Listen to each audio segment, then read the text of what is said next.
আসসালামু আলাইকুম dear viewers, আমি মোহাম্মদ শাহিদুল ইসলাম শাহেদ। আজকে আপনারা দেখবেন মাইক্রোসফট এক্সেলের খুবই ইম্পর্টেন্ট তিনটি টুলসের ব্যবহার, কন্ডিশনাল ফরম্যাটিং, ফিল্টার এবং প্রিসপেন্স। তো চলুন মূল ক্লাসে যাওয়া যাক। প্রথমে আমরা হোম রিবনে চলে যাব। হোম রিবনের একদম ডান দিকে এডিটিং গ্রুপ থেকে ফিল্টার অপশনটা পেয়ে যাব। এইখান থেকে এই ফিল্টারে ক্লিক করলে এখানে ফিল্টার চলে আসবে, আবার ফিল্টারে ক্লিক করলে ফিল্টারগুলো চলে যাবে। এছাড়া আমরা এখানে দেখতে পাচ্ছি ফিল্টারের কিবোর্ড কমান্ড দেওয়া আছে কন্ট্রোল শিফট এল। তার মানে আমি যদি কিবোর্ড থেকে কন্ট্রোল শিফট এল প্রেস করি তাহলে ফিল্টার চলে আসবে, আবার কন্ট্রোল শিফট এল প্রেস করলে ফিল্টার চলে যাবে। তাহলে ফিল্টার আনা এবং বাদ দেওয়া তো আমরা বুঝলাম। এখন ফিল্টারের কাজটা দেখব। এখান থেকে date, sales representative, customer, product, sales দেওয়া আছে। আমি যদি নির্দিষ্ট কোনো সেলস রিপ্রেজেন্টেটিভের পারফরমেন্স জানতে চাই তাহলে এই আইকনটাতে ক্লিক করব। এরপরে এইখান থেকে সিলেক্ট অলটা উঠিয়ে দিব। সিলেক্ট অল উঠিয়ে দিয়ে যার পারফরমেন্স জানতে চাই তারটাতে ক্লিক করব। যেমন আমি মিস্টার বি এর পারফরমেন্সটা যদি জানতে চাই বি এরটাতে ক্লিক করব, এরপরে ওকে দিব। এখন শুধু মিস্টার বি কি প্রোডাক্টগুলো সেল দিয়েছে সেগুলো দেখাবে। এখানে দেখুন সব মিস্টার বি এরটা দেখাচ্ছে। আমি যদি একাধিক ব্যক্তিরটা জানতে চাই তাহলে একাধিক ব্যক্তিরটা যদি সিলেক্ট করে এখান থেকে ওকে দিয়ে দেই তাহলে একাধিক ব্যক্তিরটাই দেখাবে। আমি এখান থেকে আবার শুধু মিস্টার বি এরটা দেখব।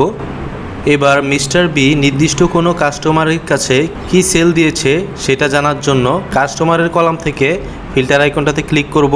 এরপরে সিলেক্ট অল উঠিয়ে দিব। সিলেক্ট অল উঠিয়ে দিয়ে এখান থেকে আমি যদি মিস্টার কিউ সিলেক্ট করে দেই তাহলে মিস্টার বি মিস্টার কিউ এর কাছে কি কি বিক্রি করেছে শুধু সেগুলো দেখাবে। এখন আমরা বুঝবো কিভাবে কোন কোন কলামগুলোতে ফিল্টার করা হয়েছে। এখানে দেখুন ফিল্টার চিহ্ন দেওয়া আছে। এবার আমরা এই আইকনটাতে ক্লিক করে আবার সিলেক্ট অল দিয়ে যদি ওকে দিয়ে দেই তাহলে সবারটা চলে আসবে, আগের মতো হয়ে যাবে। আবার এখান থেকে সিলেক্ট অল দিয়ে ওকে করে দিলে প্রথমের মতো অবস্থায় চলে যাবে। এভাবে করে আমরা ফিল্টার করে নির্দিষ্ট কোনো তথ্য বের করতে পারি। এবার আমরা দ্বিতীয় টুলটির ব্যবহার জেনে নিব। এখান থেকে দেখুন আমি যদি নিচে স্ক্রল করে যাই তাহলে টেবিলের টাইটেলটা হাইড হয়ে যাচ্ছে, উপর দিকে চলে যাচ্ছে। আবার আমি যদি এখান থেকে ডান দিকে চলে যাই তাহলে দেখা যাচ্ছে বাম দিকের কলামগুলো হাইড হয়ে যাচ্ছে। তার মানে স্ক্রল করে নিচে গেলে উপরের রোগুলো হাইড হয়ে যায় এবং ডান দিকে গেলে বামের কলামগুলো হাইড হয়ে যায়। এই সমস্যাটা সমাধানের জন্য আমরা ভিউ রিবনে চলে যাব। ভিউ রিবনের ফ্রি স্পেসে ক্লিক করব।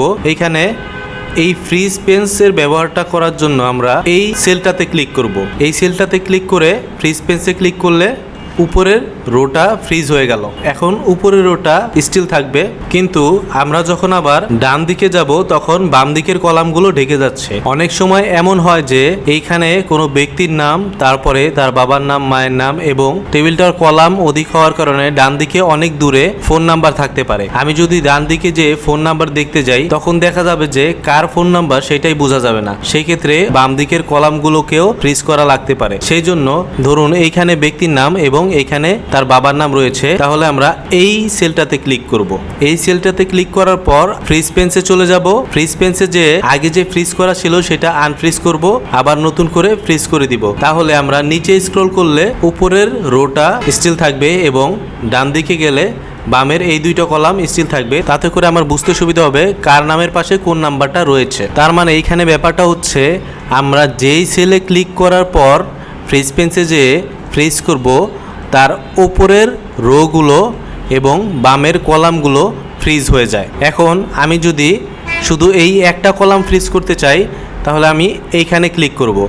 আবার আমি যদি উপরের এই তিনটা রো ফ্রিজ করতে চাই এবং এই দিক থেকে একটা কলাম ফ্রিজ করতে চাই, এই একটা কলাম, তাহলে আমি এইখানে ক্লিক করব। এই উপরের তিনটা রো ফ্রিজ হয়ে যাবে এবং বামের একটা কলাম ফ্রিজ হয়ে যাবে। এইখানে ক্লিক করি, আগে যেই ফ্রিজটা করা ছিল সেটা আনফ্রিজ করে নিব, নতুন করে ফ্রিজ করে দিব। এখন দেখা যাচ্ছে নিচে স্ক্রল করলেও উপরের তিনটা রো, এই তিনটা রো স্টিল থাকছে এবং ডান দিকে যদি আমরা যাই তাহলে বামের এই একটা কলাম স্টিল থাকছে। এরপর আমরা তৃতীয় টুলটা দেখে নিব। এখান থেকে হোম রিবনে চলে যাব। হোম রিবনে যাওয়ার পর একটু ডানে গেলে স্টাইল গ্রুপ পেয়ে যাব। স্টাইল গ্রুপে কন্ডিশনাল ফরম্যাটিং রয়েছে। আমরা যতটুক জায়গায় ফরম্যাট বসাতে চাই অতটুক জায়গা সিলেক্ট করার জন্য, যেমন আমি সেলসের এখানে ফরম্যাট বসাতে চাইলে সেলসের এই কলামটা তে ক্লিক করলেই সিলেক্ট হয়ে যাবে। আমি একটু স্ক্রল করে নিচে চলে যাই, দেখুন এখানে শেষ হয়ে গেছে, কিন্তু আমি পরবর্তীতে এখানে যত নাম্বার টাইপ করব ওইগুলোর ভিতরেও এই ফরম্যাটটা বজায় থাকবে। সেই জন্য আমি কলামে ক্লিক করেই সম্পূর্ণ কলামটা সিলেক্ট করে দিব। কলামটা সিলেক্ট করার পর আমরা কন্ডিশনাল ফরম্যাটিংয়ে চলে যাব।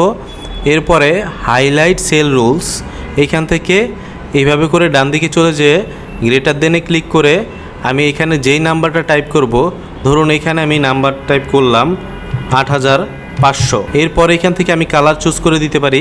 এগুলো হচ্ছে সেল কালার, এগুলো হচ্ছে টেক্সট কালার। টেক্সট কালার দিলে একটু দেখতে বা লক্ষ্য করতে অসুবিধা হতে পারে। আমি এখান থেকে সেল কালার দিয়ে দিলাম লাল। এতে করে 8500-এর উপরে যে নাম্বারগুলো আছে সেগুলো লাল কালার হয়ে গেল। আমি যখন দ্রুত স্ক্রল করব এটা আমার সহজেই চোখে পড়বে। এরপর আমি এখান থেকে যদি লেস দেন দিতাম তাহলে যেই নাম্বারটা এখানে এন্ট্রি করতাম তার নিচে যেগুলো থাকতো সেগুলো কালার হতো।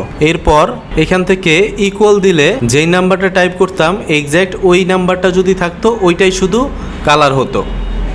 এরপর এখান থেকে যদি আমি বিটুইন দেই, দেখুন এখানে আমি টাইপ করে দিলাম 3000, এখানে টাইপ করে দিলাম 7000। এখন এইখান থেকে আমি গ্রিন কালার দিয়ে দিলাম ওকে। 3 থেকে 7000-এর মাঝখানে যেগুলো আছে মানে বিটুইনে সেগুলো কালার হয়ে গেল। এখন আমি একটু নিচে চলে যাব স্ক্রল করে, নিচে যে এই জায়গাতে আমি 6500 টাইপ করব, দেখুন সবুজ হয়ে গেছে।